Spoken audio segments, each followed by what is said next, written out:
Hello, everybody. Hopefully we Hi. are live now. Yes. Okay. Welcome back to my channel. I'm KJ Pugh. I use they and them pronouns, which I'm stealing this for my intro, thanks to Hero, who actually reminds people. If you don't tell people, they're just gonna keep misgendering you. I know this about myself, and yet still, I'm just like, I'm over here. It's fine. I'm like, it's in my profile, but people don't look at the profiles. Yep.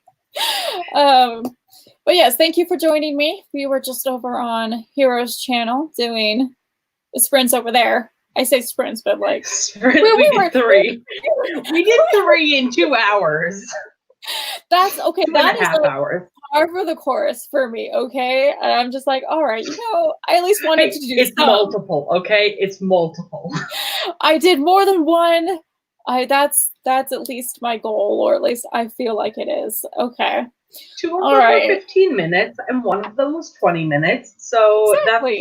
that's like almost an hour, right? Right, exactly. It doesn't matter that we spent an hour and a half talking. Oh. All right. Excuse me while I eat. Yeah. All right. It's good to see y'all, everybody.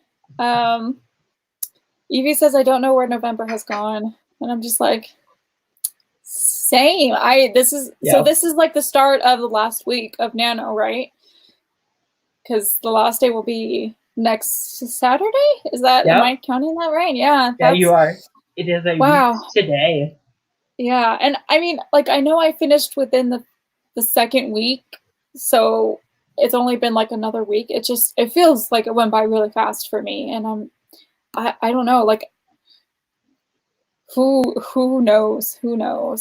I don't even know. Okay, Stephanie and Mundi are here again, so hello. Ariel M, hello. Okay,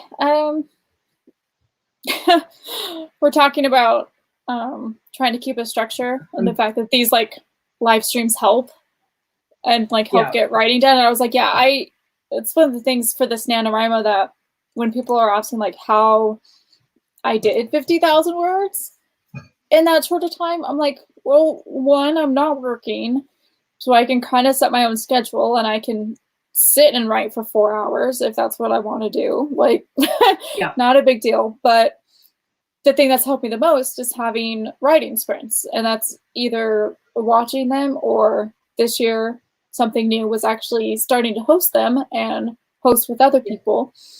And that has tremendously helped and kept me like accountable to actually write something and tell people that I'm writing and what I'm doing. And it's motivating to get to talk to other people while you're doing this. And it's just, I don't know that I would have gotten as much done if I wasn't doing writing sprints. Like, I know when I'm hosting them, I don't get a lot done because I like to talk, but I like to pretend that I get something done. But no, this has honestly helped me so much. So this writing streams have been really good for me. So yeah.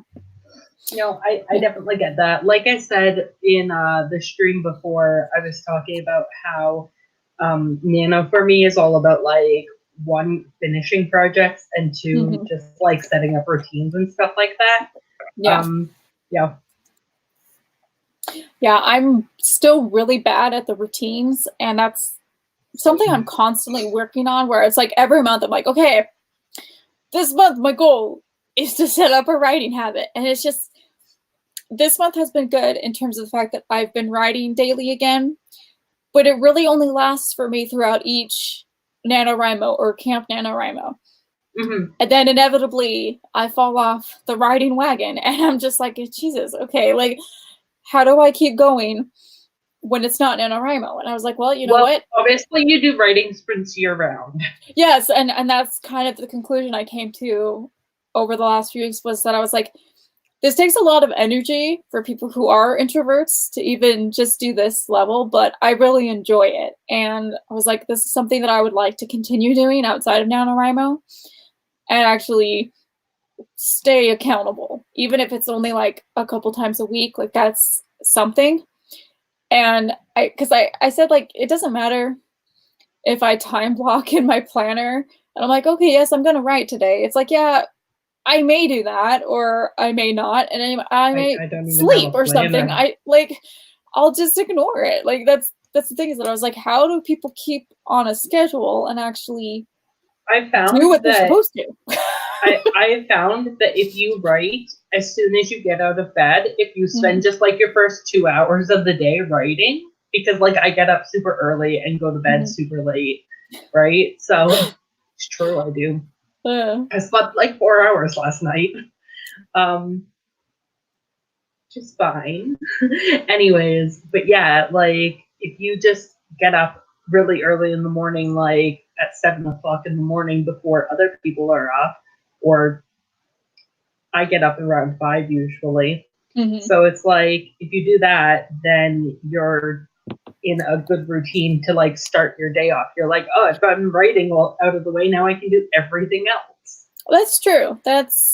I do feel like that's something that's good. And some people do like morning writing sprints, and there are people who, because I'm on the Pacific Coast, that when they're doing sprints, they're at like 3, 4, 5 a.m. for me, which isn't a problem.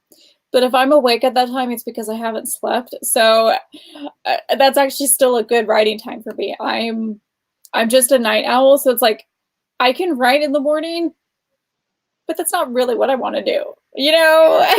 No, I get that. I actually am not a morning person at all. Like I don't like mornings, but I've been forcing myself to get up like around 5 a.m.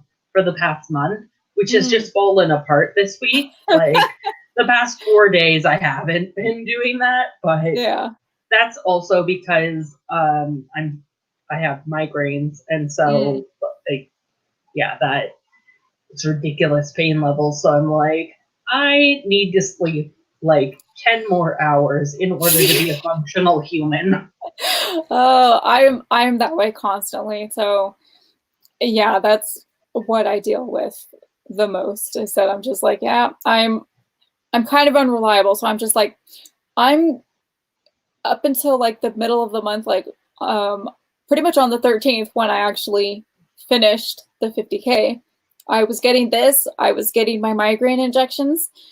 So for like the first couple weeks of the month, the injections had worn off. So I was just battling this constant migraine. And it's like I had to take the meds. And by the time like I would finally sleep through the meds and wake up in the evening, then I was like, okay, I feel a little bit more like a functioning person. Like I can actually sit down and write now for a few hours. So that's kind of where I got back into the habit of writing in the evenings, is that I was like, I kind of had to in order to function. So to me, I was like, you know, I had a situation like that in September, because in September I got hand, foot, and mouth disease, which is like when you get blisters all over your hands and feet and your mouth, and it was awful. And then I was also dealing with chronic migraines, which my doctor didn't really believe me about, and it wasn't until I pestered him like 5 or 6 times that he was like, okay, fine, I'll send you to a neurologist, but it's nothing. And like he didn't want me even taking Advil for it. So all through September, I just slept the entire month of September. I slept. That's all I did.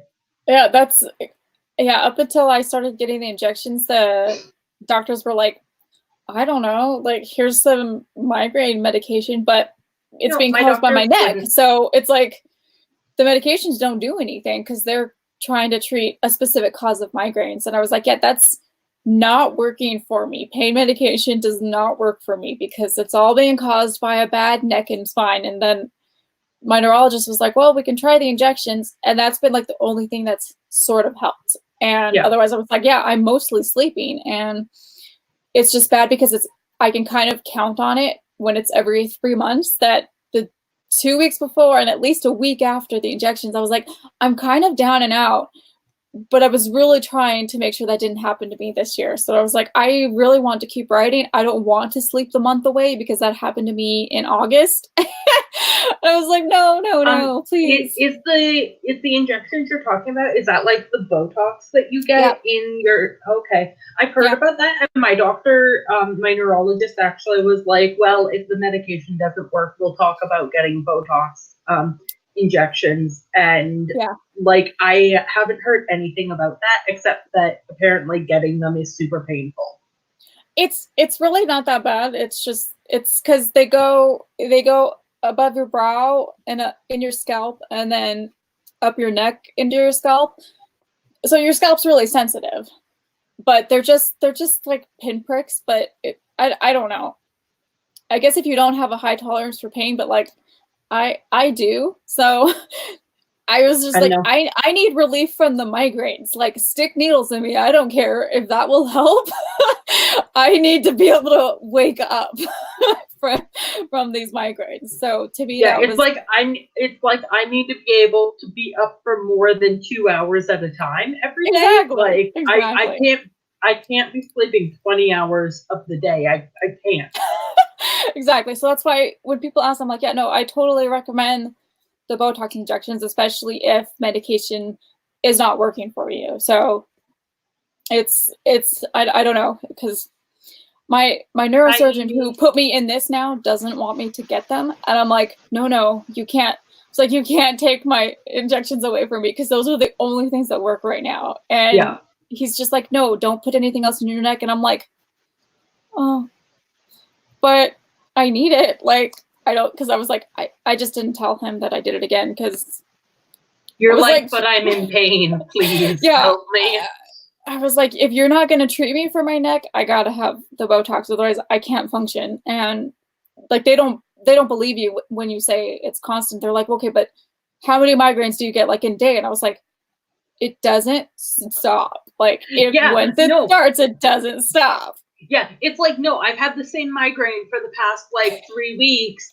It's not starting and stopping. My doctor gave me this and was like, oh, take this as soon as they start. And I'm like, start? What you mean start? I don't. Yeah, exactly. Oh, yeah, no, that's just me. There's always a pile of medication over here. Oh, same. I have a whole cart that just carries my medication, and I'm just like, I'm like, here we go.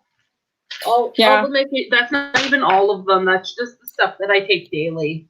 Yeah, and doctors are like, here, you want me to prescribe you something else? And I'm like, not really. Like, I'm like, I take a lot of meds, and I don't want to take as many as I do. But you know, but at this point, they've graduated from pain medication to like injections in my back and stuff like that. So I'm just like, whatever you got to do, man. Like, I got to get a spinal tap and stuff later on. So let's just have fun. At least it's not happening this month. But like, dear God, I've had migraines my whole life. Like, it's just always happened. But it's only been this year specifically that it's become so bad that I had to go get help for it, because it literally has been the entire year of 2019 has been a constant migraine. That's interesting. That was me last year up until I finally got the Botox injections, and it took a while for it to really, like, the second time it really worked.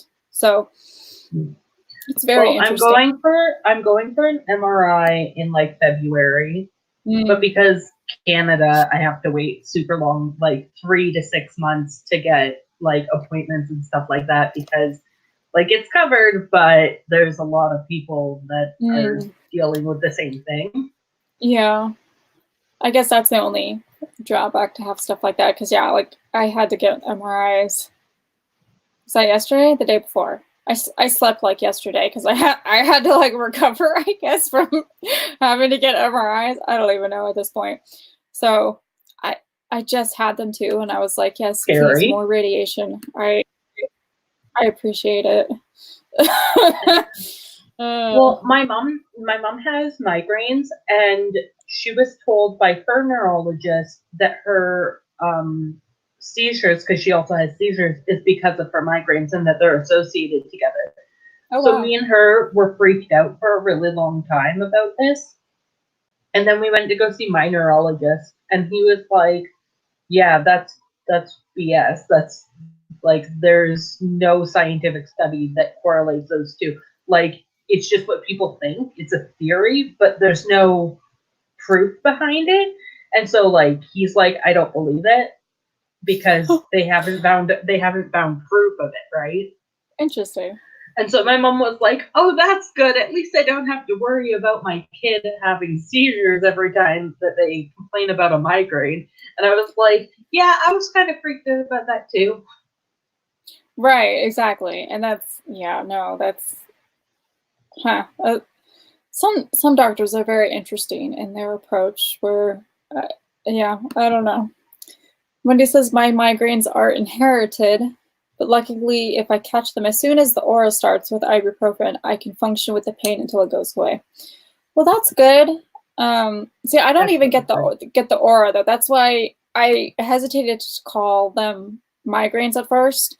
I just didn't know what to call them because I was like, this is just unending pain. Pain, yeah. And I was just like, I can't function like this. And then, yeah, you tell the neurologist that medication doesn't work, and they're like, well, then what are we supposed to do? And it's like, oh, okay. Well, for me, when you put some Botox in my neck, apparently whatever that does helps, but I'm probably not supposed to be doing that. And I'm just like, yeah, well, too bad. So somehow I've got to function. So, okay. Yeah. All right. See, here we are, having been talking for a while again. Yep. Yeah. All right. Let's get some writing done. Okay, I've got my timer set up. I think pretty much everybody who's here has been warmed up.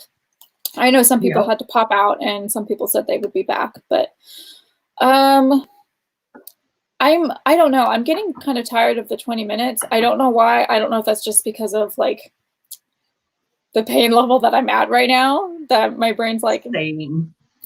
Could you not? And like, do you find that the headphones hurt your migraines more?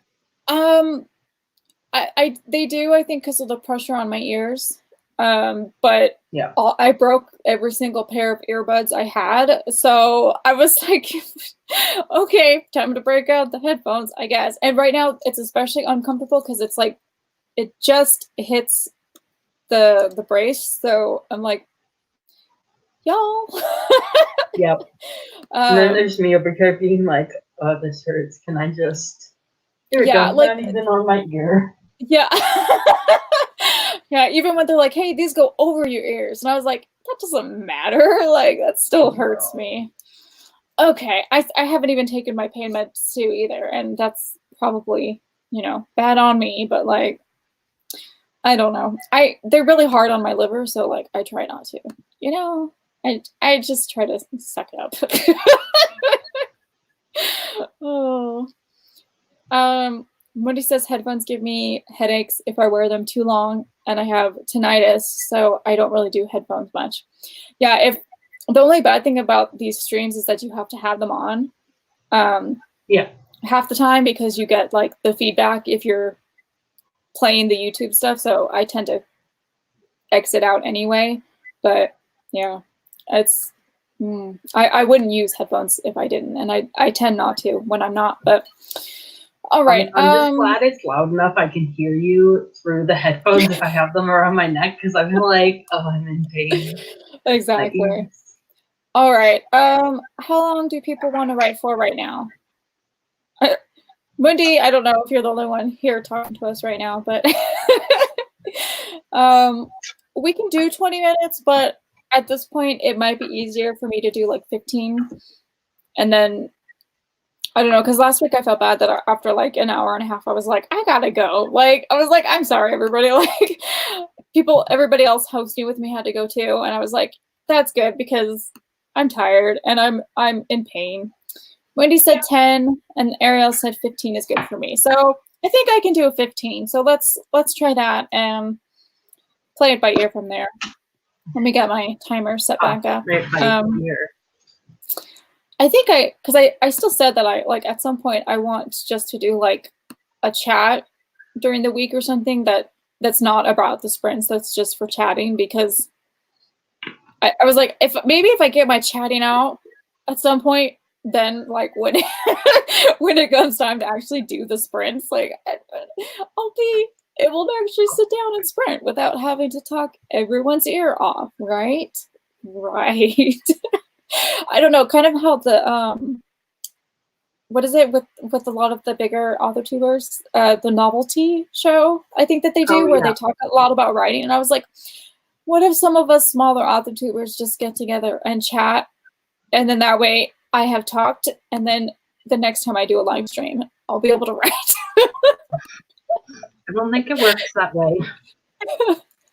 Oh yeah, I can have disillusions for myself. Okay, I can believe that I will stop talking one day. Like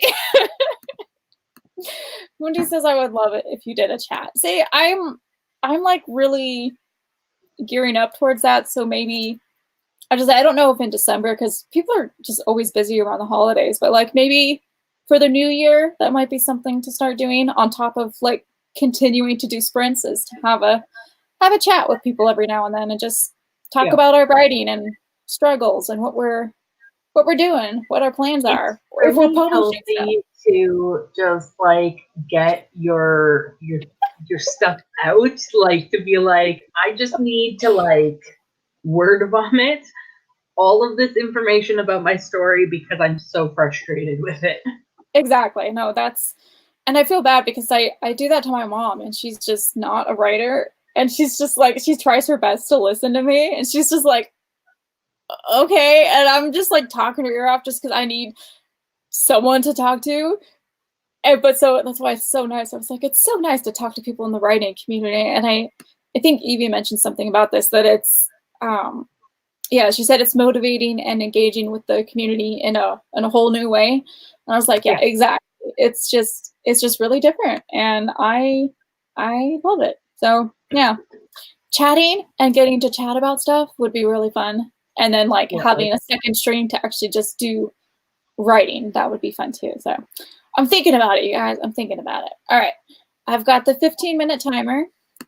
Let's actually, let me actually pull it up.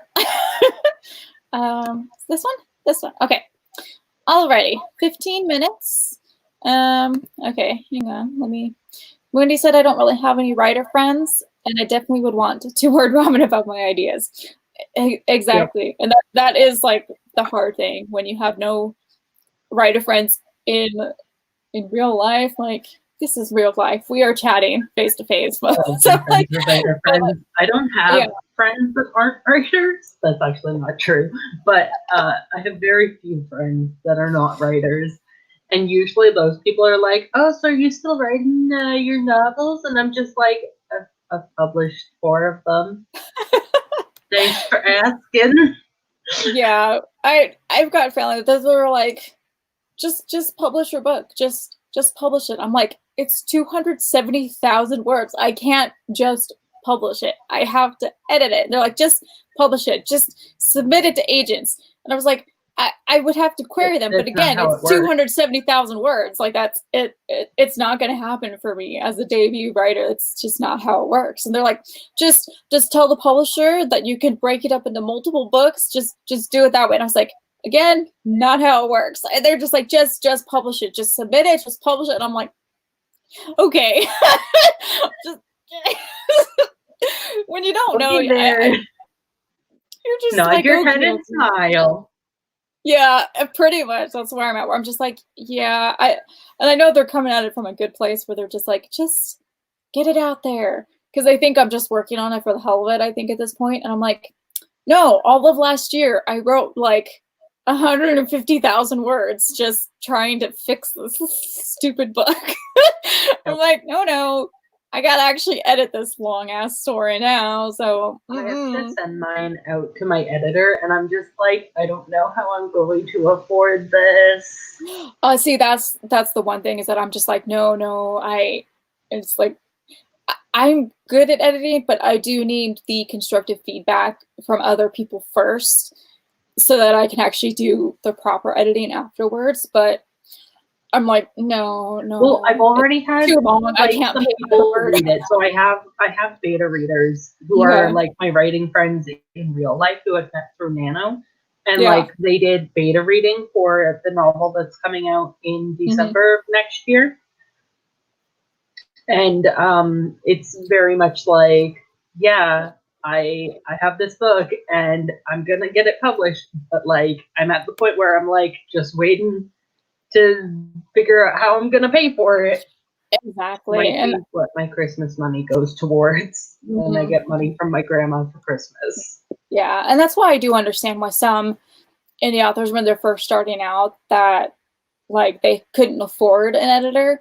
I'm like, I do understand that because editors are expensive, and that's why I was like, yeah, I'm either gonna have to start saving up one day because I was like, I can't afford it right now. I can't afford to pay by the word for something this large, so it's just not happening yet.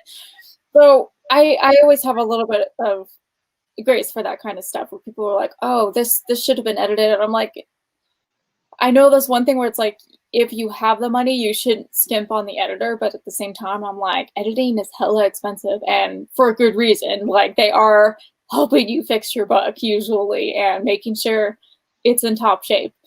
But at the same time, you're like, yeah, still hella expensive, and like I don't work, so I'm like, I can't afford that right now.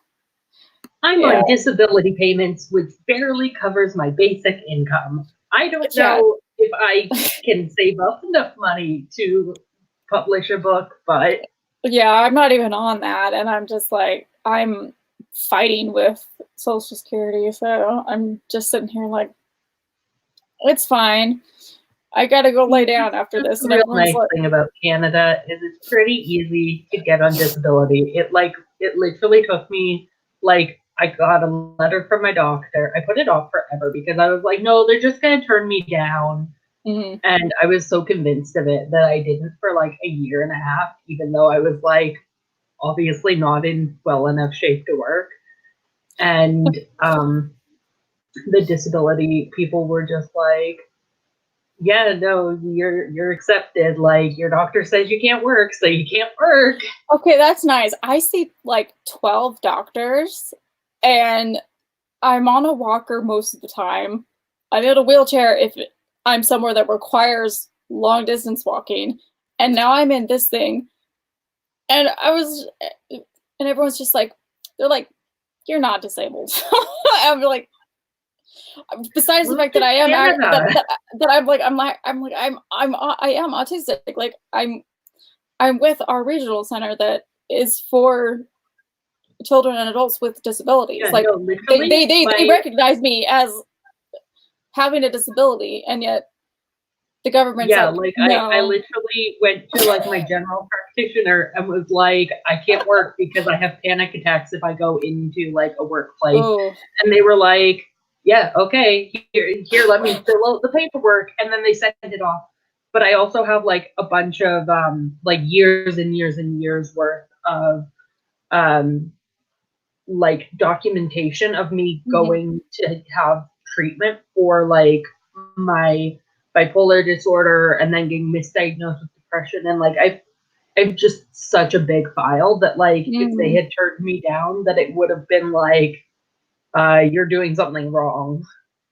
See, that's interesting, because it's like we get such variations where they're like, you have one diagnosis and you get disability right away, versus some of us who have like a laundry list of diagnoses, and they're like just denying you the entire time, and until eventually they're like, okay, well, you're at your last stop, so either you got to reapply and forfeit the last 5 years that you've been fighting with this and just start a whole new case. And you're like, what? So it's just very interesting. And then yeah, the whole thing is that most people, they're like, oh, well, you're verbal, you're talking, you're not that bad, you don't look autistic, you don't seem autistic. And I'm just like, listen, if I'm out in public, if I'm sitting here talking, it's a good day. I will cancel these live streams when I'm like, I'm not up to it. No one's gonna see me today. No one's gonna. I will absolutely do that. So that's why I was like, yeah, no, no one sees me on my bad days except for my poor mother. So like, I was like, yeah, that's it's really annoying when people are like, oh, you don't look disabled, so therefore you aren't disabled. Exactly. Totally agree with that. Like, people are like, why are you on disability? You can like talk to people online and you can do live streams. And I'm just like, yeah, and I'm also suffering with extreme panic, and I am on multiple medications to control that. Exactly. Hi, Amara. Hi, Amara. Yeah, no, that's one of the things that I'm just like, I'm still finding with it. And people ask me why I'm not on disability. I'm just like, I wish it was that easy that I could just like snap my fingers, but it kind of doesn't matter. It's like, I don't know. Anyway, here we are talking again. I've got it's been half an hour, honestly. I know. We've been live for half an hour just talking about like health concerns. I know. We're just like, so migraines. Who else is suffering? Even at least Moody over here is like, hey, I'm here too. Like, I've got it. Oh, you're okay, Amara. Don't worry about it. We've literally just been talking about migraines and our health and mental health and stuff. Why? I don't know, because that's what we do. Like, I don't know. That's what I do. I got nothing else to talk about, okay? Like, there's nothing interesting about me, and I'm just like, I slept for 12 hours. Actually, I slept for most of the day yesterday after having the MRIs. Like, I took my medication, and then my mom was like, hello? And I was like, I'm sorry. I was literally asleep on and off all day yesterday, and I was supposed to do a stream at night, and I was like, yeah, that didn't happen. I canceled that. I was like, it's not happening today. Not happening. Amara says I have massive anxiety, and today I just can't do it. Yeah, nope, that's... Same, Amara. Same. Just like, the fact that I'm still here is like a testament to something. I know. I was kind of surprised that you're like, yeah, I can just hop on over, and I'm like, oh, good. I will probably sleep until, and I'm supposed to go on streams with like Timmy and stuff tomorrow, and I'm just like, oh boy. We'll see how it goes. I'm playing hooky and hiding out in the break room and writing for an hour.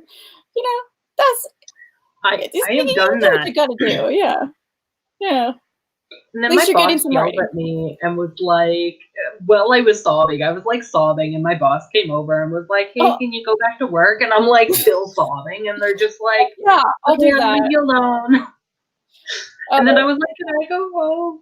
And they're like, you have like 3 hours left on your shift.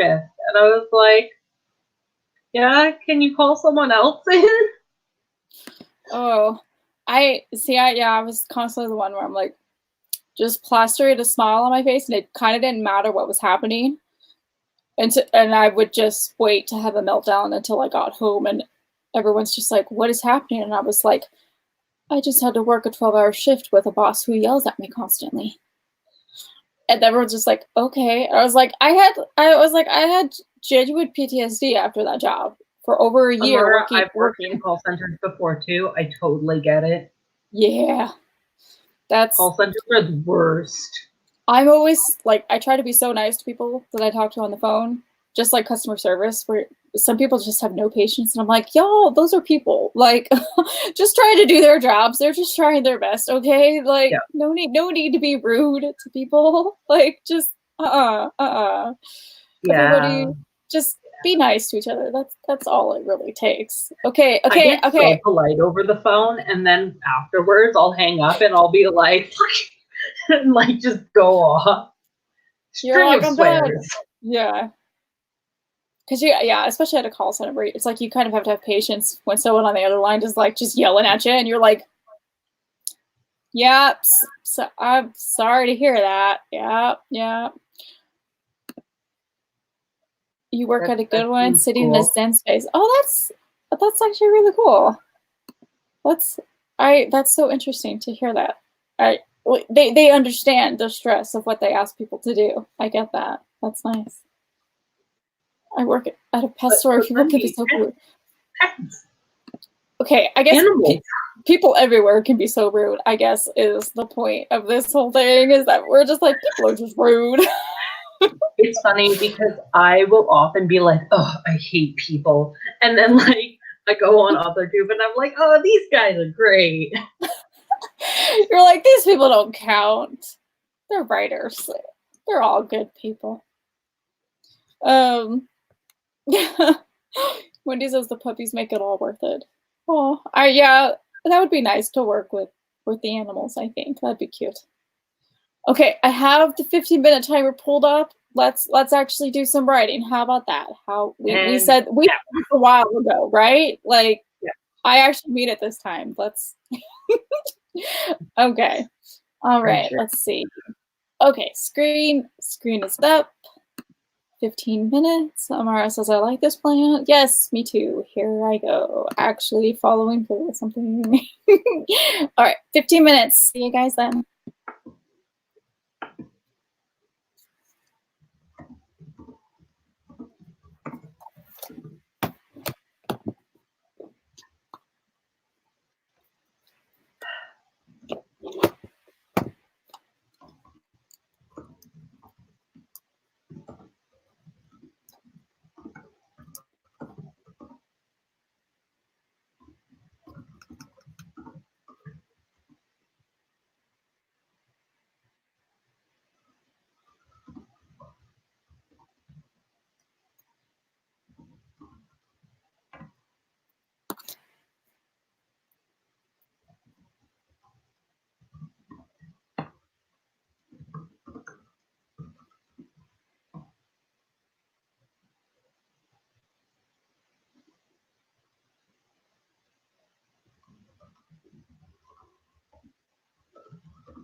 That's not the alarm. That's just my phone ringing.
Yay. Okay, okay. 15 minutes. That was good. I was just transcribing. So I got, let's see what I got from the last word sprint that we did when we were on my channel. It was 477. So I got 477 again. You're like, same words. Imagine that. Let's see. I mean, I added stuff to it because that's why I like doing stuff on my typewriter, is because if I do it on my typewriter, that gets the words out. And then when I go back to my computer, I can be like, oh, this is a way I can rephrase it and add more words and like make the sentences longer or shorter or just like make it better. Yeah, no, I like that. That's a good way to go about it. You kind of get like that little round of editing as you go. Let's see. I did 331, so still about my normal pace. Like, I'm back on my Neo and working on a different story again, because that's what I do. I just switch stories when I'm feeling like it. All right. StreamYard is getting slow. So Mundi got 287. Oh, there we go. 287. Awesome. Good. Amara, 215. You guys are doing good. The dash beside it, like, does the dash indicate that it's less 215 words? Oh, this is just me. Anytime I'm trying to type in the chat, I'll type like a letter and then press enter, and I'm just like, damn it. Like, so half the time I'm like in the middle of a sentence and I'm like, oh, good grief. Amara says it's so hard to pick back up in the middle of a scene after not writing for many days. I feel, yeah, that's why I'm trying to keep up writing, even if it's only for like a little bit every day, because if I do take too much time off, then yeah, I sit there and I'm like, wow, where was I going with this? Even if I knew, even if I had it planned out, and I'm just like, oh, it's hard to get going again sometimes. But yeah, no, that's, I don't know. I'm having a hard time anyway right now, but yeah, I'm in a good scene, but I'm still just starting to feel it. I think like the 4 hours for me is getting harder now that I'm in this thing, but yeah, I was like, I might have to start cutting it down after tomorrow, since, or maybe starting tomorrow. Maybe I'll just join Timmy on her channel and then be like, see y'all later at some point. I think the lowest word count day I've had was 278 words. That was like my lowest word count day. I haven't looked at mine. I think, like, does it show everything else? If you go to your Nano page, your daily word count, it will show how much you got. Okay, yeah, let me see. Oh, it doesn't have my word count for yesterday, but my lowest word count is yesterday? I did, but sometimes it takes the graph a minute, which is weird. So it's like if I refresh the page, it probably will, but because I remember it was like one off from what I did the previous day. It's like I did, it was like one more word than the previous day, which I thought was really weird. I wrote it down. I did for that 278 is the lowest day, but besides that, every other day I've written at least 1,000 words. That's really good. It's good to keep that steady pace. Yesterday I did 1,813 words, and the day before I did 1,812 words, and I was just like, didn't plan it. It worked out. Like yesterday was one scene, and the day before was two scenes together, so it just worked out that they were like practically the same amount of words. I just thought that was really funny. I was like, okie dokie then. So yeah, my lowest word count has been 1,038.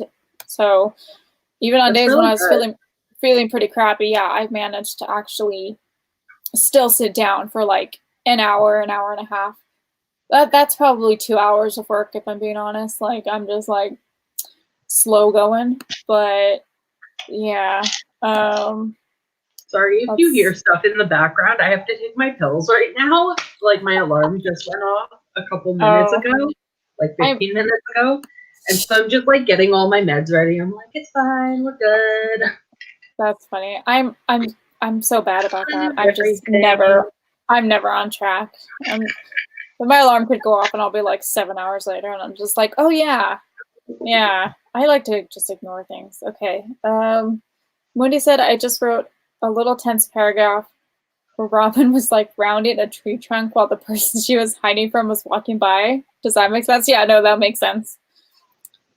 Is Robin really small? Because I always find it really funny when people are hiding behind trees and I'm just like, I'm too large to hide behind a tree. Like I'm wider than the tree. Like what?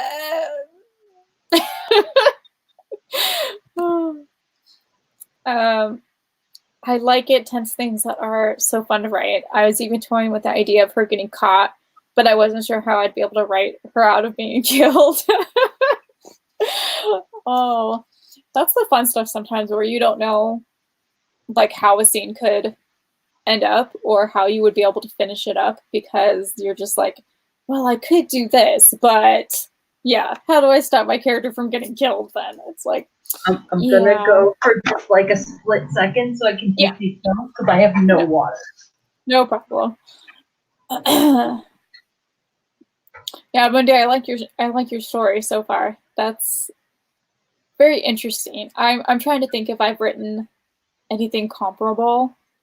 I mostly write contemporary fantasy with like supernatural horror elements. So sometimes what I write borders on just like scary kind of stuff, but I don't know. I don't know. I try not to put my characters in like too dangerous of situations because then sometimes I really am. I'm like, oh shoot, how am I going to get my characters out of this? Because like, yeah, I will write myself into a corner if I'm not sure about that kind of stuff. So I'm just like, ooh, I don't even know. Like right now, my character's currently in a kind of life or death situation, and I'm just like, yeah, I have no idea how he's getting out of this, but like, I'm working on it. I'm working on it. She's 5'7", but the tree is big in my mind. I'm 5'7", and still I'm like, even if a tree is huge, like the tree's got to be like, I don't know, one of the trees up north that they're the huge, where their trunks are huge that you can hide behind. But I'm like, if you're just in a city, like the trees are not big enough. It depends. Like I don't know. That's just me though. I was like, I couldn't hide behind a tree. I feel like maybe in a forest it could work, but like I don't know about in a city. Yeah, exactly. Because I'm trying to think about the trees that even where I'm at, like I'm in the mountains, but yeah, I was like, yeah, it just depends. It just depends. Amara, I'm excited because I finally can write a scene where Lexi tells her friends about the cute boy she keeps seeing, only to be told they all don't like him. Why don't they like him? Is he a bad guy? Does he have a bad reputation? Oh boy. Oh, okay, that makes sense. She was in the forest. Okay, so a forest, yeah, that makes more sense then. If there are larger trees in the forest, then there's the higher potential of being able to hide then. Yes, yes. It's a running joke that every time she mentions Ben, every character warns her that Ben's an asshole, but he is actually the nicest character in the book. But why do they think he's an asshole? Why does he have that reputation? That's what I want to know. Because all of my characters are assholes. Like that's what I write. Apparently, I don't know. I guess I blame myself because I was like, oh, apparently I'm an asshole because those are the characters I write. Like they are just, they mean well, but like no, they're bad. They're bad. They're not trying to be bad, but like they're rude and they just do whatever the hell they want. I'm like, yeah, that sounds about right. Wendy says, poor Ben, I like him already. Yeah, if you guys haven't watched Amara's videos, that she's done quite a few talking about her characters, and she went over one that I think you did, like talking about I was gonna say the Pinterest board, but like a real life Pinterest board, like the aesthetic board that you made for like the characters and stuff. So it was really interesting to hear. Like, I love hearing people talk about their stories and their characters and just seeing like the passion that they have for everything. Yeah, I love that kind of stuff. So I wish more people would do it. That's why when I was mentioning that some people on AuthorTube like don't talk about their stories or their characters, like to the point where they won't even give people their names. I'm like, but I want to hear about it. Like I want to hear people talk about the characters that are in their head and the stories that they're writing, and just like we're all here for it, and we're all writing our own stuff. So I was just like, people are like, I'm not ready to share their name yet. I'm like, it's their name. Like, like I want to hear about your characters and the assholes. Yeah, see, sometimes they can be lovable. Sometimes. Sometimes. I agree that like one of my very favorite characters is Deadpool, and like no one's gonna tell me he's not an ass. Yeah, no, he's definitely one of those ones. Like I like the movies with Ryan Reynolds, but the comics are really funny too, and I feel like people are missing out when they don't know anything about Deadpool from the comics, just because. So he's a little bit different. Like, Ryan Reynolds. Since I was like so young. Yeah, no, they're really funny, and I think because you get the dynamic of, if anybody hasn't read the Deadpool comics, he's got the voices in his head that are the speech bubbles basically in the comics. So there's the white bubble and then there's the yellow bubble, and they talk to him and they talk to each other. So you get a lot of that interaction when you're reading the comics, and they break the fourth wall a ton. So it's like you kind of miss that aspect in the movies because they don't really have that, but you still have Deadpool like breaking the fourth wall a lot, which I was like, there's that. It's enjoyable, but you gotta miss the white and yellow who are in the comics. I mean, obviously they're not like characters, but they are characters. They're white and yellow. Like they're part of his personality. Is like. And you miss out on the thoughts in his head. It's like the devil and angel on your shoulder kind of aspect. Yes, and one's a little bit more sane than the other, so it's got like a little bit more where logic, where it's looking at, and it's just looking at both of them going, God, no, just no. Why am I stuck here? Like, it's a really amusing point of view. So I like the comics for that, and I like a lot of aspects that they don't do in the movies, and I know they have a lot of stuff they can do in the movies, but like his whole relationship with death in the comics is really interesting, and he's just, I don't know, here I am becoming a comic geek, and I don't think people on my channel even know I'm like a comic geek, and I'm like, hey, mention a comic to me, and I chances are I might just start talking about it. Like, yeah. We have done one, Stephanie. Stephanie, you haven't missed anything except us bitching and moaning, okay? Like, let's see. Okay, we talked about migraines, and we talked about illness and like mental illness, and then we did a sprint, and now we're talking about Deadpool and characters and like how assholes can be lovable. Yes, because I write asshole characters, and yet I love them. So, but I was like, but they know they're assholes. Like that's they're not trying to be assholes to other people, but like they know that they kind of are, and they're just like, I don't know, yeah, whatever. And I have one out of the three that's a cinnamon roll, and I'm just like, I feel like the readers are gonna get whiplash half the time, where two of them are assholes just doing whatever the hell they want, and the one's like a cinnamon roll with too many feelings, and I'm just like, okay. This is a fine way to write a book. Fine way. I have so many ideas for like stories about like mental health and stuff like that, because it's something that I've struggled with my whole life. Yeah. And so like I have all these stories that I'm like, oh yeah, this would make a really good story idea. And then I know that like I can't write it because it would just make my mental health worse. And so I'm just like, so a lot of my characters that I come up with have like weird personalities because of like these mental health things that are in a lot of the stories that I come up with. And the characters are just like, I don't know, like I use the word crazy. You're not supposed to use the word crazy. They're fucking crazy. Yeah, no, I do. I avoid using that word, and it's hard because it's so ingrained in our vernacular most of the time. Mm-hmm. But when I'm writing, I find it not as difficult to avoid. But when I'm saying, I'm like, what word do I want to use? Because really, I just want to use the word crazy, and yet I don't. I try hard not to. All right. Yeah. Too bad you couldn't stick around, Stephanie. I'm sure she's already gone, but like, bye. Bye. Nice to see you.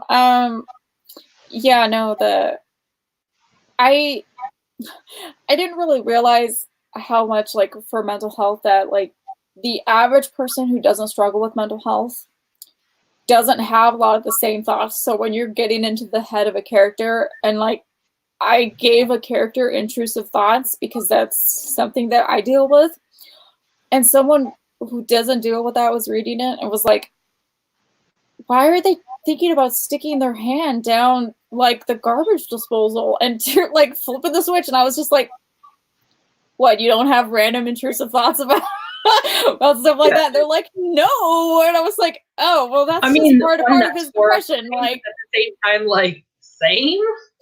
Yeah, like, exactly. So I was just like, oh, and it was just part of like the narrative, like that. It was just, so you don't really realize it's intrusive until you're like, wait, what the hell? And I'm just like, yeah, that's just where the thoughts went. Like, is that's, oh, I'm sorry, you don't have random thoughts about stuff like that? Like, and everyone's I really like the there's a app that you can get on your phone to like help you with intrusive thoughts and stuff like that. Yeah. And it's like basically a meditation app, I think.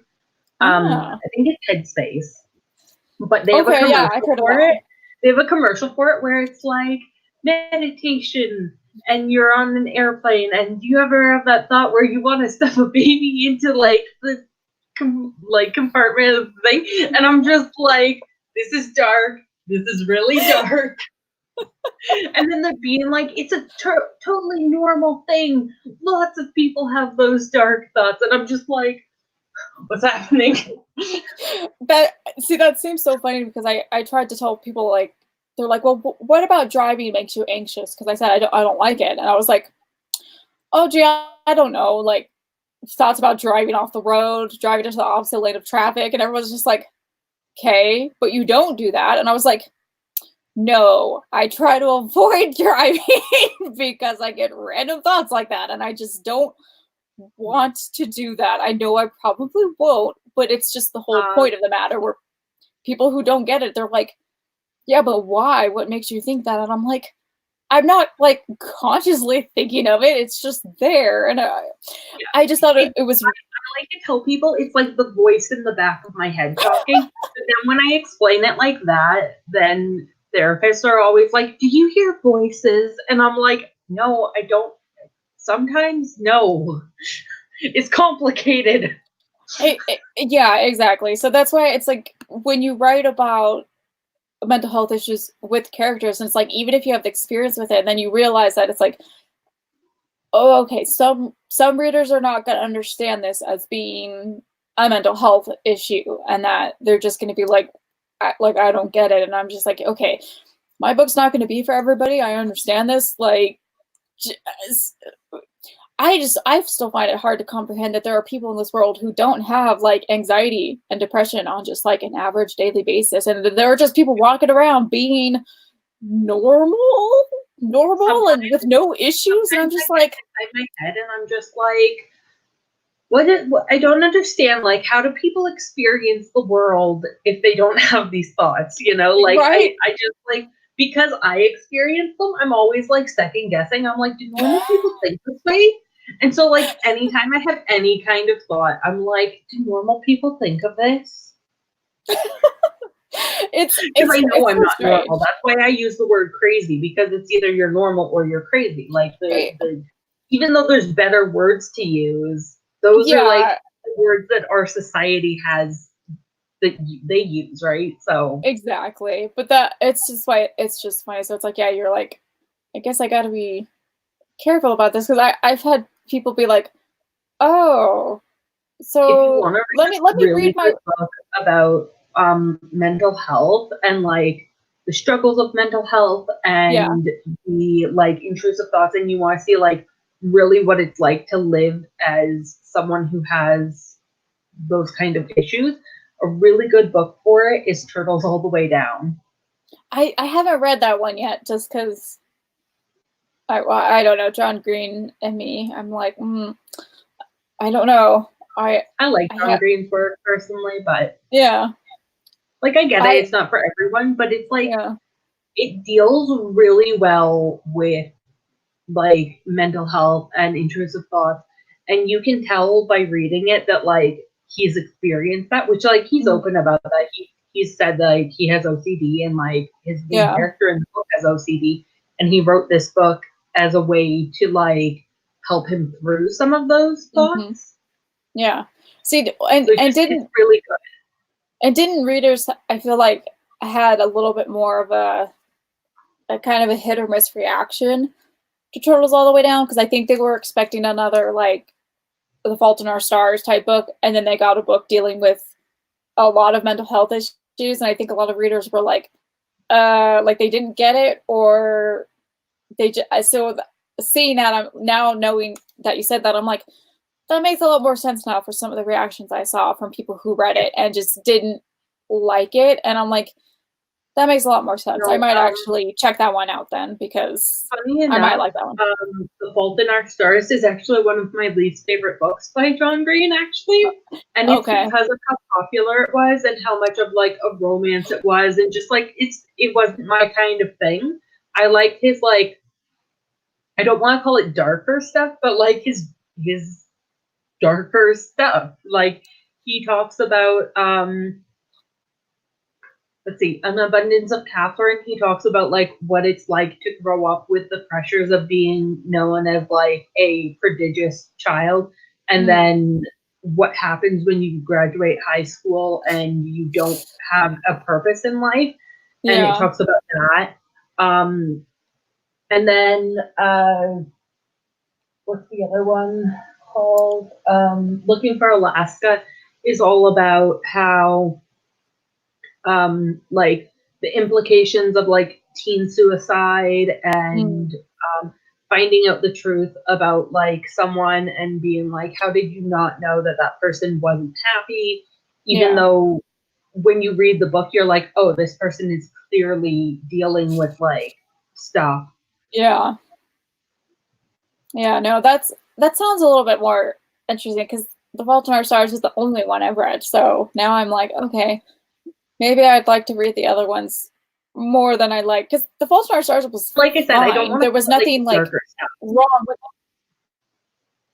But it has like that raw emotion. Yeah, yeah, The Fault in Our Stars was very romancy.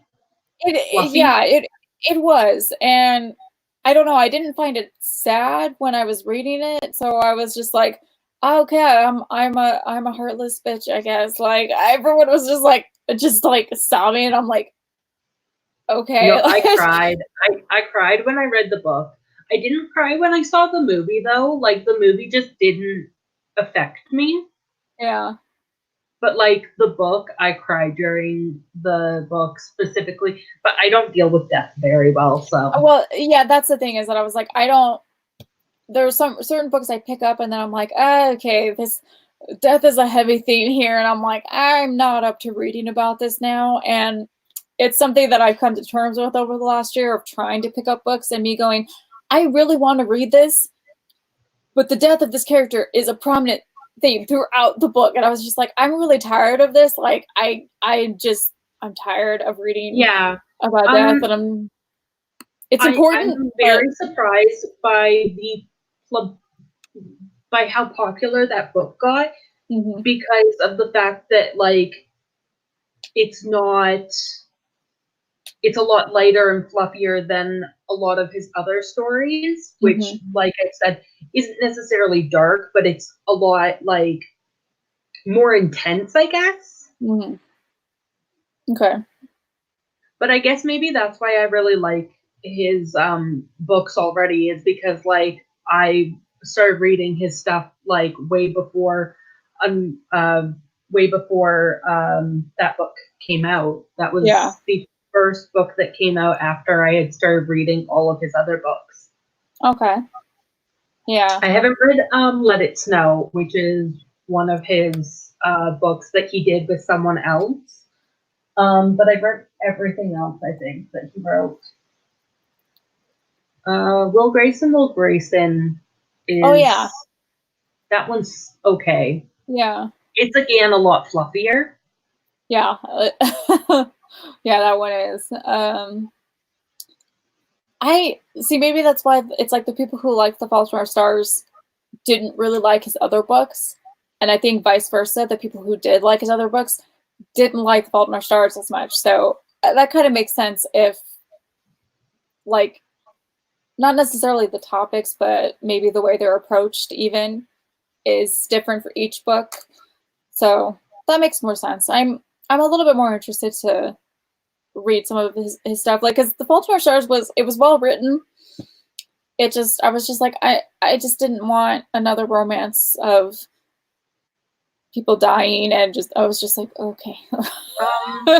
His other stories, they might have like romantic themes in them, maybe, but not like, that's not a storyline in the book, you know? Right. Like, An Abundance of Catherines is about this prodigious kid who basically has only ever loved girls named Catherine. And so that's why it's called An Abundance of Catherine. Oh my gosh. Because he's dated like 19 girls, all named Catherine. Oh boy, that's funny. I don't even understand how that happens, but okay. One of my favorite books, honestly, and a lot of people don't like it, but it's one of my favorites. That's really funny. I like that. I was like, I'm not sure what I thought that book was about, but if you had said that, I would have been like, oh, okay, that's very interesting.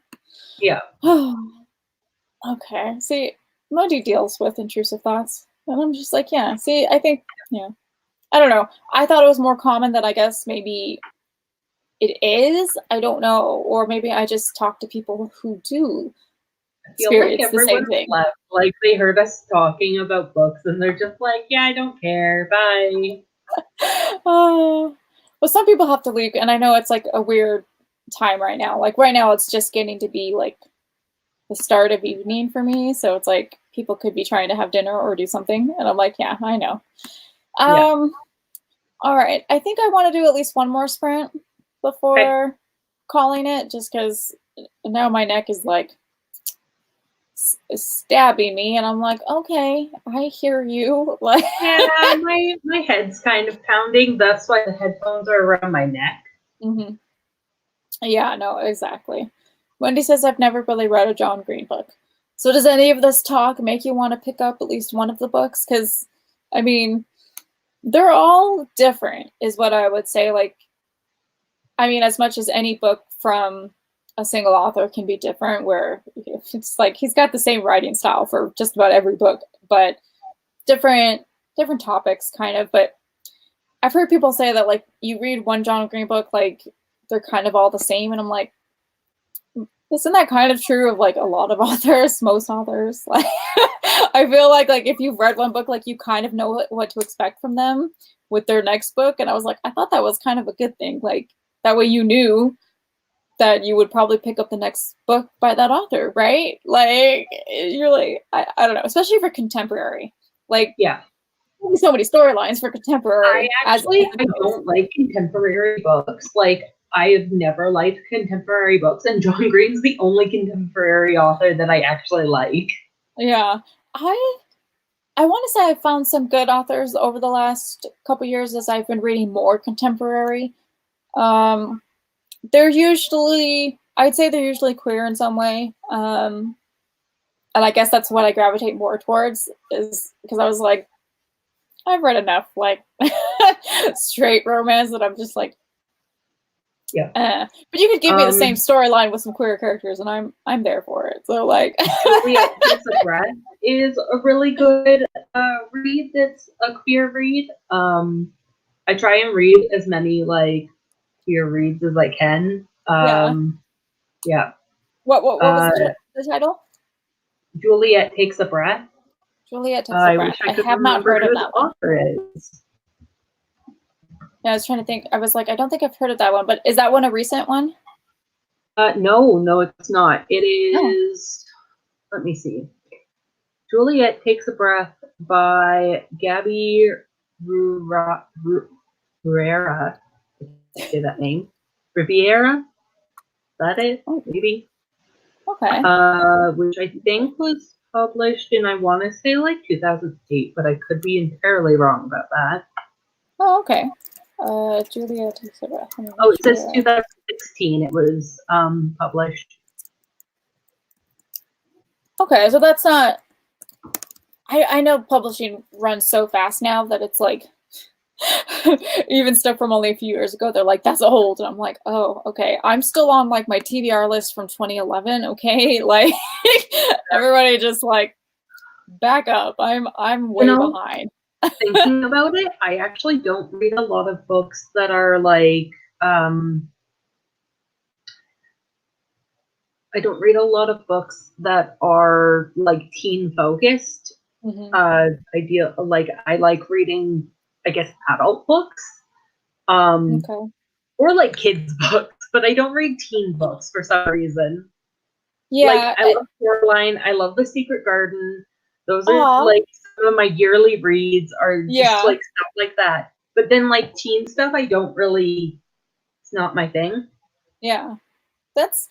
I mean, yeah. For some people, it's like once you're out of that age range, then they're not. They don't. It's like people find it hard to go back to like read about teenage characters, and I'm like, yeah, I like kind of like the new adult stuff. Right now, like my characters are like senior in high school, but it follows them after that period of time. So I'm like, everything I write kind of borders in between, like it's kind of crossover. But Wendy says, I've never found a good queer book. Any recommendations? I would have so many, but like off the top of my head right now, I'm like trying to think of them, and I'm just like, oh my god, like, what have I even read recently? I've read with queer characters was The Intersection of Law and Desire. Sorry, I'm looking at my bookshelf. I know, we all start looking at our bookshelves, and I'm just like, yeah, The Intersection of Law and Desire is by J.M. Redman, I think. And it's about a lesbian detective in the 80s. Though it deals with some pretty heavy themes. Like there's some like triggering stuff in it. I'm trying to think. Wendy, ask me again on my next stream, and I'll I'll try to come up with a list, because like I'm so bad at questions off the top of my head. What'd you say? The books Ash and Huntress, they're both by the same author. It's Miranda Lou or Miranda something. Yeah. I haven't. Yeah, Melinda Lowe. I haven't read Huntress, but I did like Ash pretty good. Those were like my first kind of like young adult. Yeah. Like female. I like Ash a lot better than I liked Huntress as well. It wasn't like my favorite, but Ash was pretty good, I think. What else was there? There's Carry On by Rainbow Rowell. I haven't read that one yet. It's pretty good. Yeah. As I say, I've been reading mostly from the library, so it's like off the top of my head, it's like I don't remember them. So I would have to try to like find them from my list again. What I have out right now, I have Red, White, and Blue by Casey McQuiston. something like that. And that one's like a new adult male romance, and it's pretty like I like the humor style. It's very banter between the two male leads, and it's like the president of the United States' son and the Royal British Monarchy's, I don't know, somebody. I was like, not really even son, but like he's in the royal lineage. So it's like it's one of those stories that I find it very amusing. Yeah. And I want to read that one. What else?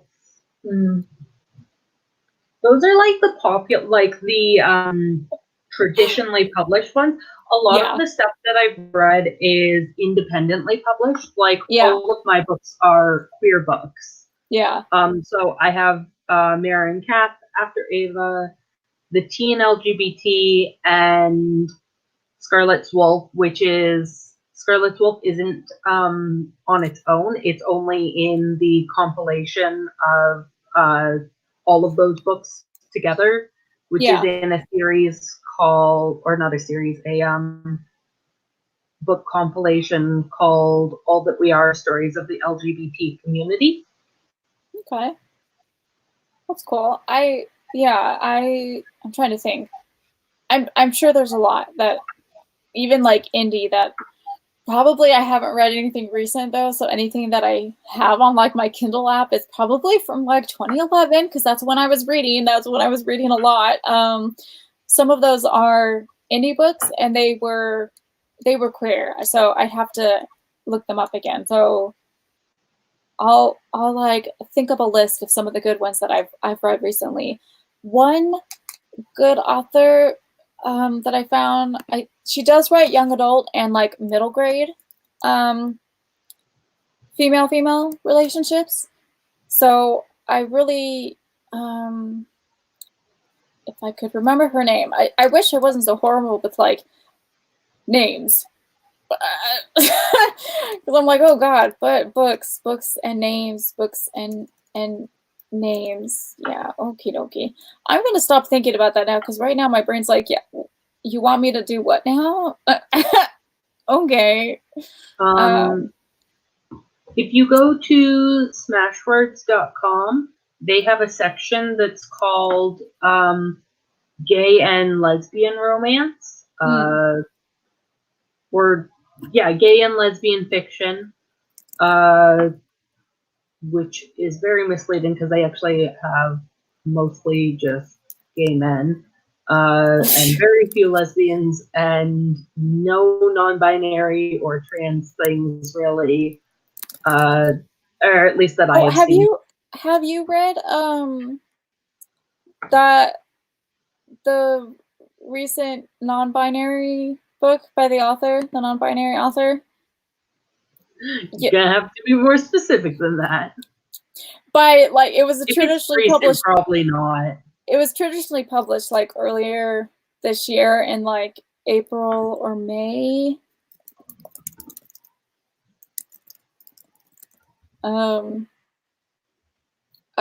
I Wish You All the Best by Mason Deaver. I have this first I'm hearing about it. Yeah, that one was good. Traditionally published, non-binary author and a non-binary character in a queer romance. I'm trying to think who else apparently New York Times bestselling author of Simon versus the Homo Sapien Agenda has said that the book I Wish You All the Best is heartfelt, romantic, and quietly groundbreaking. This book will save lives. Literally the quote they gave. Yeah, that's you know what, and I haven't read Simon versus the Homo Sapiens Agenda either, but like I haven't either. I was like, I'm so behind, but I was following Mason Deaver before they even got like a the other day who was talking about Simon versus the Homo Sapien Agenda, and apparently there's like this huge rift between like young people that are gay and like older people that are gay, where a lot of young people are like, it's the first queer book out there, where it's really not. And right. and it's like, no. And so, like, there's this huge rift where, like, teens are all over it being like, oh, this is the best book because it has queer representation in it. And it's like, but there were others before it, so can we not refer to it as the first, because that's discrediting everyone that came before him? Right. And it's like, I do, it's very interesting to think about that, because yeah, it's like you lose track of books, especially with how fast publishing goes. And it's like, if something's more than a few years old, people just forget about it. Mm-hmm. So it's like, yeah, younger queer people just, they're like, oh, like, they're very insular for the newer books that they know of. And I was like, I actually have quite a few older books on my shelf because of collecting them from when I was a teenager. And I'm just like, yeah, there are older books, and some of them I swear are from like the 70s. And so, like, people just don't even know about them anymore because nobody talks about them, and they're maybe out of print or something. And I'm just like, yeah, no, we're missing out sometimes. Where I like that there's so many that are coming out, but I have it on my shelf, but I have the author Ashley Herring Blake. She's the one who writes like young adult and middle grade female-female relationships. She wrote Girl Made of Stars that came out last year, and I read that one. That one was the main sister. Her brother is accused of rape, and she kind of has to choose between like supporting her friends and her brother and figuring out like where she stands on this, and then like also like her own sexuality with her girlfriend, who figures out that they are non-binary. And I was like, it's very interesting. And that author writes middle grade stuff of the same type of thing, where I was just like, yes, we need more of that. I like this. I like that. The problem is that, like, stories that are middle grade that are about queer teens or like non-binary teens or anyone in the LGBT community is kind of that what ends up happening is because there's still such a strong religious grouping in America, those books end up getting banned in a lot of schools. And so even though that's the target audience, it doesn't find its audience, and those books die. Yeah, no, it's kind of a shame. And I was kind of surprised that some books like it got picked up when they did. Like I wish you all the best, because I don't know, I was following that author before they got their like agent, before they even got their publishing deal. So like I was following this author for a long time on Twitter, and I was like pleasantly surprised to find out when they got an agent, when they got a publishing deal for this book with a non-binary main character. And I was just like, I'm so happy. Like, I'm happy to hear about this kind of stuff. And yet at the same time, once it came out, I feel like the buzz around the book kind of died down a little bit compared to other queer books. And I was just like, is this because they have a non-binary character? Like, I found that a lot of queer books, like what's getting popularized right now is queer teenage boys, and that's what the market is influxing, is like teenage boys. And so you aren't seeing like other parts of the LGBT community because it's so focused on that right now. And we can just kind of hope that like these other groupings are going to get bigger as time goes on, but it's really unsure. I would say that that's kind of always been true. It's just kind of funny that it's like, even when we have more books coming out, that you do find it still to be true that you just have male-male relationships in books, and that's the majority of queer books that are coming out, and you're just like, okay, well, that's like one letter in the acronym. Like, okie dokie, where's everybody else? LGBTQI plus A. Exactly. Like the acronym goes on forever, and it's like, yeah, no, it's just very interesting, and I'm just like, okay, there's a lot of discussion that goes around with that too, of people coming in and saying that that comes from like fetishization of male-male relationships coming from like female authors is what I see, even coming from within the queer community, that they're like, most of these authors are women, like Becky, and like straight women too, I find. Yeah, I don't makes it problematic. Yeah, I don't always know like their orientation, only if like they've been open about it like online. But yeah, like the author of the Simon and the Homo Sapiens Agenda, Becky Albertalli, I think is a straight woman, if I'm not mistaken. So bye, Amara. Oh, bye, sorry. Amara. Yeah, she pops in, and then have a good rest of your day. Thank you for popping in whenever you could. So yeah, I think there's a lot of discussion that comes from within the community and without about who's writing those books, and the fact that most often, if we have gay men who are writing like these own voices stories, that they don't get as much attention as the ones that come out from these straight women. And so I was like, that does seem to be the case very often. Like sometimes it changes, like Adam Silvera and his books are popular. He also writes some darker stuff that I'm just like, stop hurting my heart when you're writing queer stuff. Like sometimes I just want some light fluffy stuff, and he's just like, no, let me give you the dark stuff. And I'm just like, could you not? It's like, well, we have enough of that. Like we know what our history is. We know that like these terrible things have happened. Give us something nice and fluffy for once. Yeah, but his books are really good. And More Happy Than Not was the first one I read of his, and even though like it's one of those ones, it's like I knew what the twist was, but at the same time I was like, please don't be that. Like I don't want my heart to hurt. I mean, by the end I was like, oof.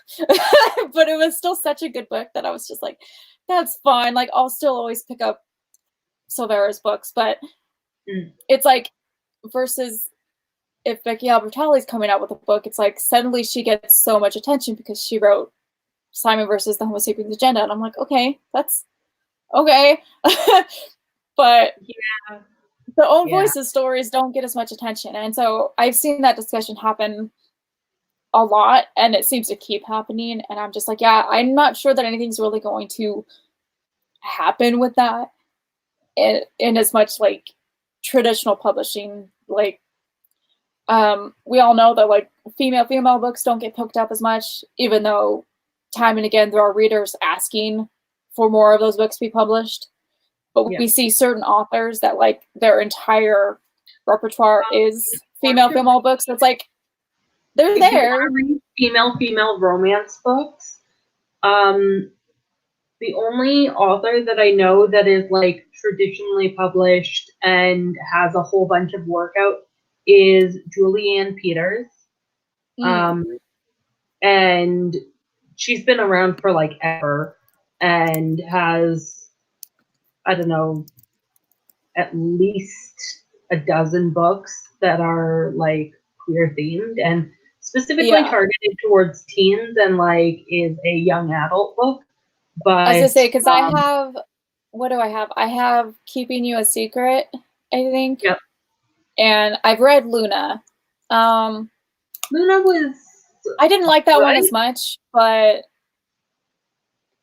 yeah, the rest of that, like, they're good. They're good for like those female, and again, they have been around since like the early 2000s, I want to say. So like her books, I think, have kind of become a staple in like recommendations, just because as an author she's been around for so long. So I'm like, well, Julianne Peters is really good at what she does in her books, because she makes it's not about like, oh, this character has to come out and they have such a traumatic experience with it. It's like, no, these characters are all out and proud in various different ways. And it's so varied, and it shows that like that isn't just one way of experiencing being gay or trans or lesbian or whatever. Right. Yeah, no, I do like to see that when there's more stories than just the coming out stories. That's why whatever I feature in my books, I try not to make it about like the coming out. Like one of my characters is just like, I don't know, he's he's a chaotic bisexual, and he's just, I don't know. I love that phrase, chaotic bisexual. He's a cinnamon roll with too many feelings, and yet at the same time, he's all over the place. And he and his partners are like aiming for like a polyamorous relationship, but I'm not acting like it's a big deal. And I'm just like, it's all fine. It's all fine. Everybody's cool over here, okay? Because that's not what the books are about. These people are just living their lives. I hope I said that right. Like, people with good usernames. Yeah. Chaotic bisexuals, and yeah, okay, I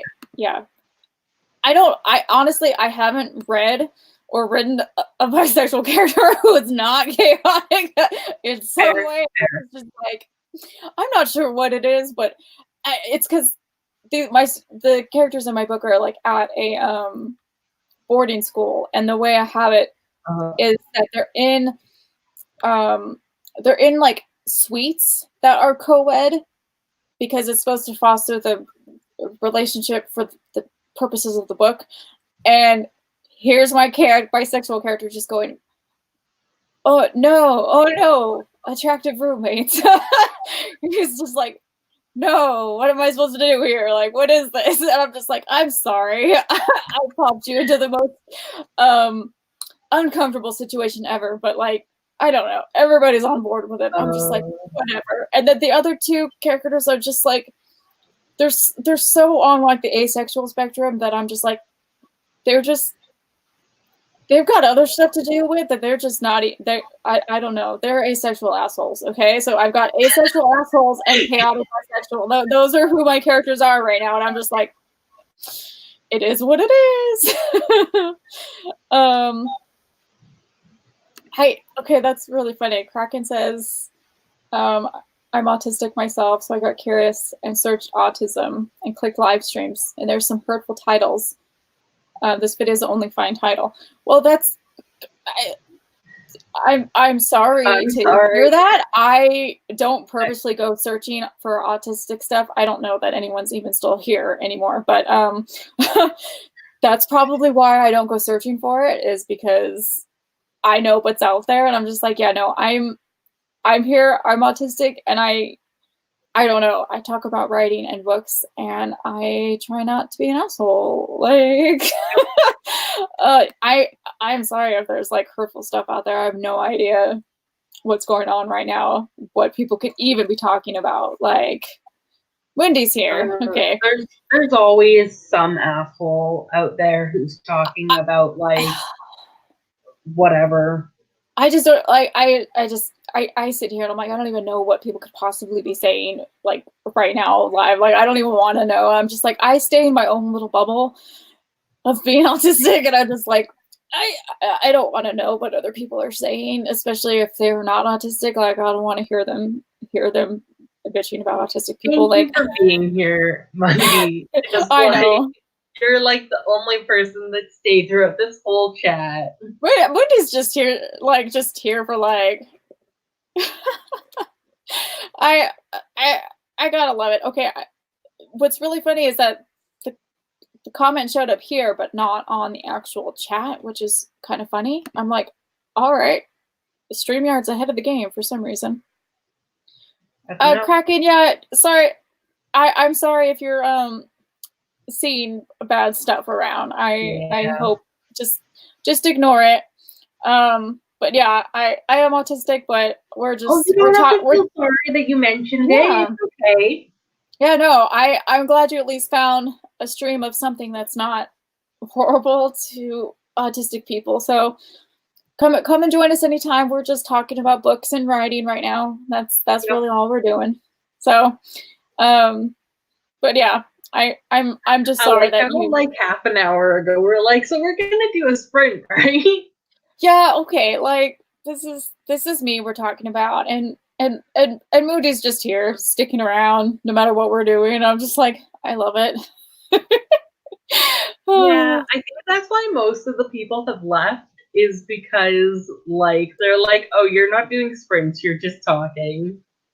Yeah, I was like, this could have just been like, hey, we're just gonna chat today. I decided not to do some sprints, but we did technically one sprint. So like 4,000 words today. I'm happy. Yeah, I do still want to do one more sprint, so I guess we can do that.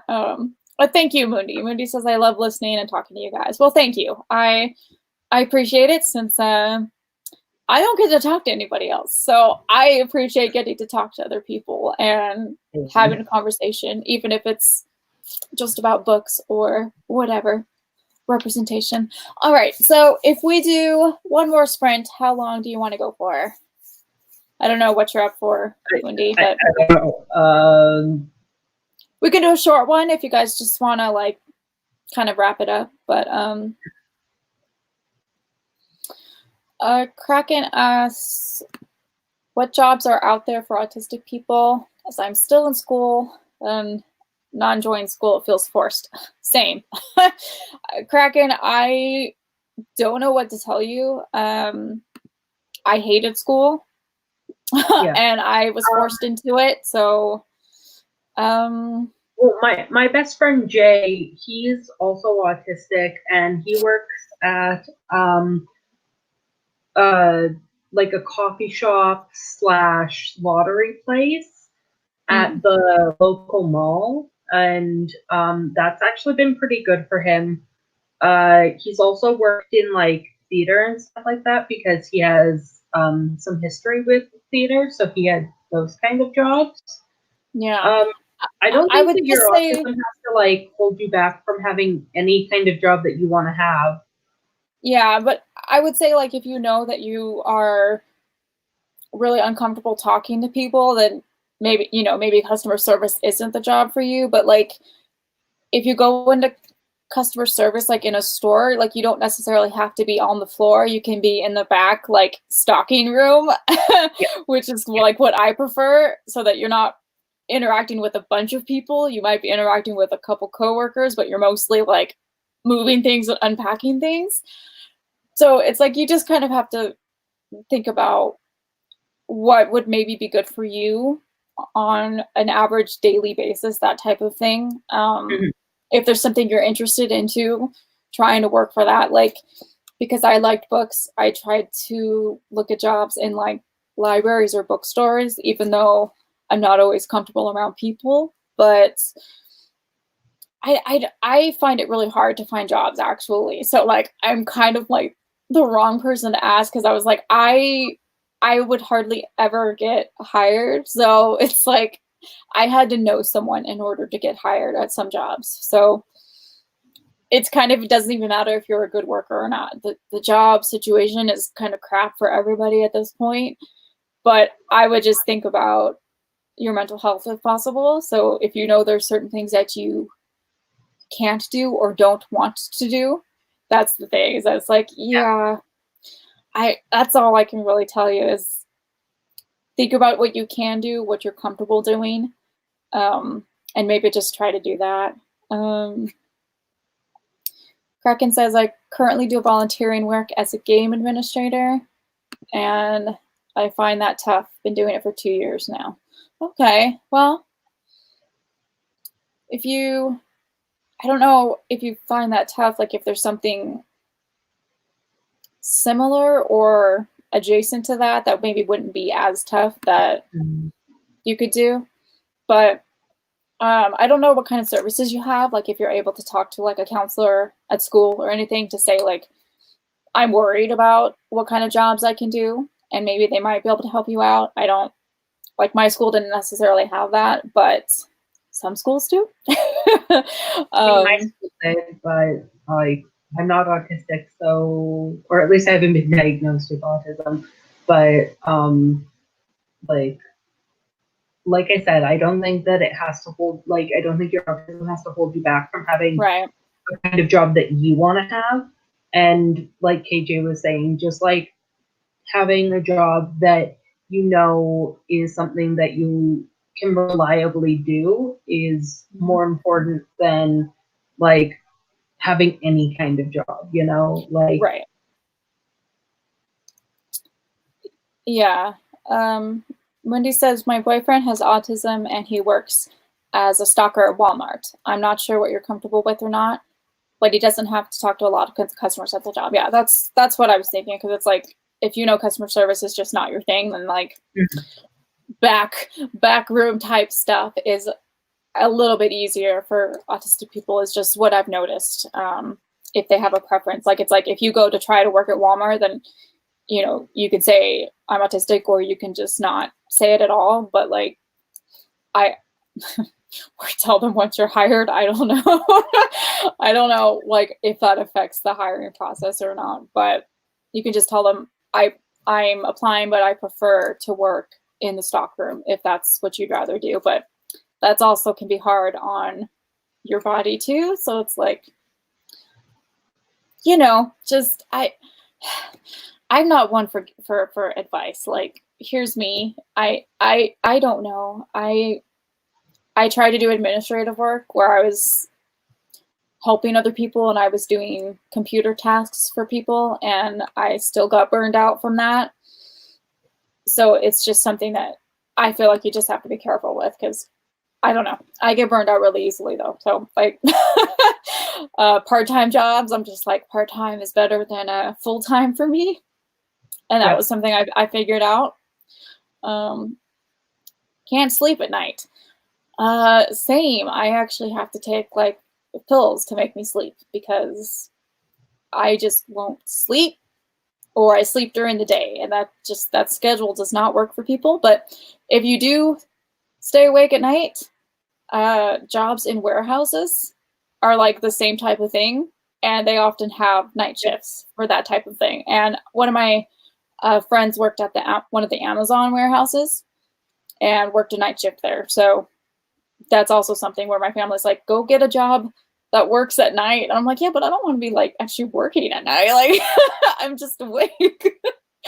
But that was something that was presented as an option, was anything that had like a proper night shift. And stocking in stores is often a night shift as well.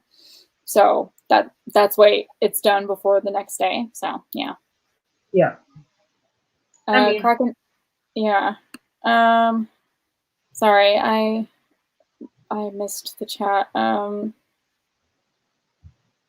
Kraken says I used to go to an autistic school, but I didn't fit in and it became stressful, so now I'm homeschooled. Okay, homeschooled. Well, I don't know if you're homeschooled by parents or not, but I would suggest talking to your parents, especially if this is something that's stressing you out. Like the thought of working and what you might have to do, like just talk to them. I didn't really talk to my parents at that age, and I kind of regret it, because now my mom's a lot more understanding.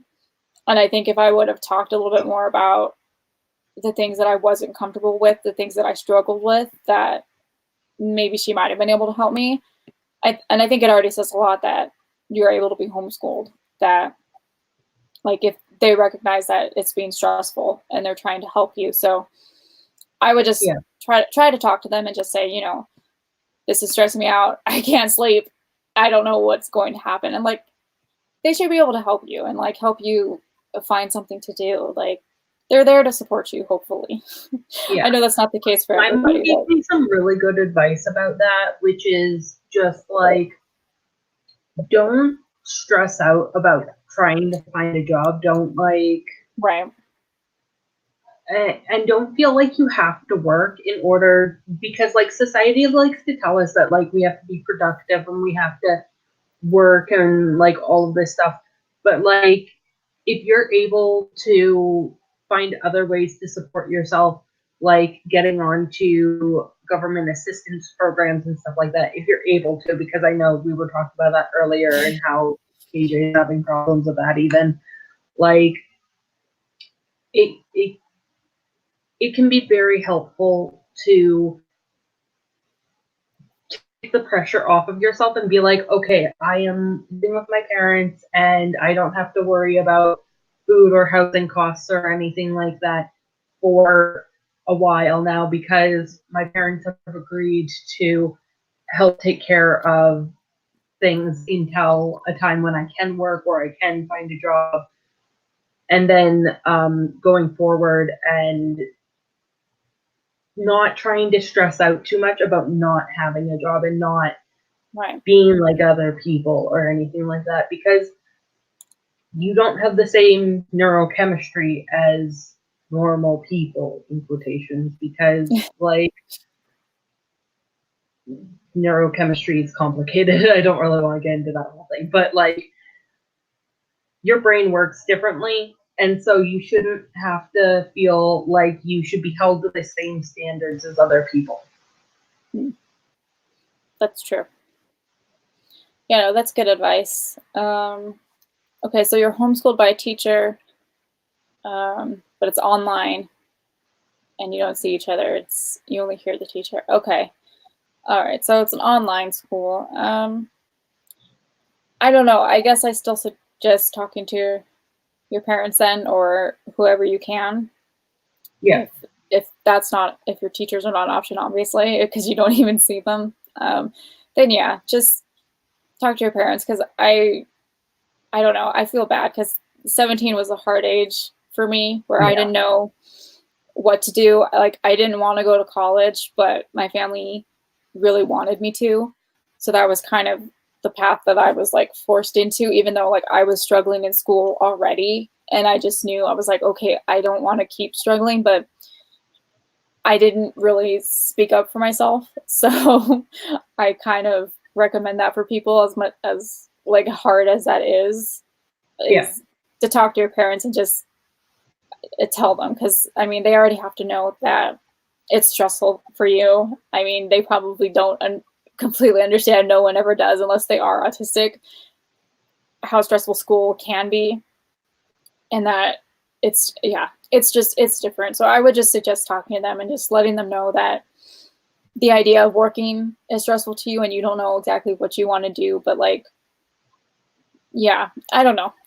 Like Hero said, just don't stress about that too much, because we do get that forced on us. Like we are not worthwhile to society if we are not working the same way as the average person. And that's just, it's not true. And I feel like we kind of need that reinforcement to be told that that is not true, that we do have worth to society, even if we're not doing it in the same capacity as the average person. So you skipped your, I think that's like is that like one of the exit exams or something for high school? And you still don't want to do them? I feel you. Exams are hard. Cracking, because that's, yeah, I definitely didn't want to do it either. And I didn't apply to colleges because I was having a hard time, and I was sitting there going, I don't know what to do. And my family didn't know what to do for me, but I wasn't open for them. Kraken says I'm from the UK. It's the exams I apparently need for a job. Okay, that's interesting. So I'm from the US, so I'm not entirely familiar with what's available in like the UK as far as services go. But because I don't know if you guys have like a countrywide services for people with disabilities who might be able to help you. because even if you need to take those exams, like I would think you'd be able to get help for the exam. I like to think, you know, like if they're trying to say you can't work without this, then it's like, that's not really fair if people who need the help can't get the help. So that's very interesting. I don't understand why a grade decides how qualified you are for a job. Yeah, I don't either, unless you're going for a technical job that requires you to go to a specific school and take a specific exam. But if you just said, I want to stock shelves at Walmart, then like, what kind of exam would you need to take for that? I don't know. But yeah, I'm not sure what's available for you in the UK, Kraken, but it might be worth looking into if you don't have services right now, is to see what's available in your area. There might be an organization that can help you. They can help you look for a job. They can help you fill out applications, that type of stuff. It might be worth looking into if you don't already have those kinds of services. We have similar stuff out here. It's not, it might be like per state or something out here, but there's organizations that will help you look for a job, help you with placement. And if you have to take an exam for that, then they'll help you prepare for the exam type of stuff. So I would just, yeah, talk to your parents and just try to see what services there are, because don't be afraid to ask for help when you need it. That's something too. It's that it's like we get shamed for needing assistance, and it's like, don't be ashamed of that. There's nothing to be ashamed of for needing help or wanting the assistance to get a job or take an exam or something. Okay, probably can't get a physical job. I have too many problems mentally and physically. Okay, well then, see, that's why I would try not to worry about it as much, unless it's something that you want to do, that you want to work, or that people are like trying to force you to work. But yeah, if you look into those services and you let them know like what your limitations are, they can help place you somewhere, usually. Even if it's just for a short amount of time, like, and they just say, hey, we're going to start you out working a couple hours a day at this job, a couple days a week, you know? And then if that doesn't work for you, then you tell them and they help you find something else out. And that's what these organizations are there for. I wish I knew more about what was available in the UK, but that's just something to take in mind, so that, I mean, I'm in a and like, I don't feel comfortable giving advice because like, I'm not autistic. I don't have experience with that. I can only speak from like what I've heard from other people. Like, I just don't feel comfortable speaking to that at all. So if I'm being quiet, it's just because that I don't think I have anything that I can reliably add. Yeah, well, it's something that it's hard to give advice for, because it's like I haven't been through the same situation, even if it's been something similar for me. And I don't even get very good services right now because I am an adult and they don't have great services for adults. Like, what if you're a kid, it's a little bit easier, but I do know that they'll at least try to help you with job placement if that's what you want. But Kraken says, I don't know what I want to do. You hear adults saying their childhoods were amazing and such, but my childhood feels like a prison sentence. I never liked school and I was bullied in almost every school I went to. That sounds familiar. So even if some adults say that their childhoods were amazing, like, no one's childhood is like completely amazing and perfect. And I know that being autistic, I would say that we struggle more than others, along the same lines of people with mental illnesses, just being neuroatypical. But yeah, you deal with being bullied, and school is hard, and sometimes it's even just hard to keep up in school. And so I understand that. It is just something that you kind of have to live through.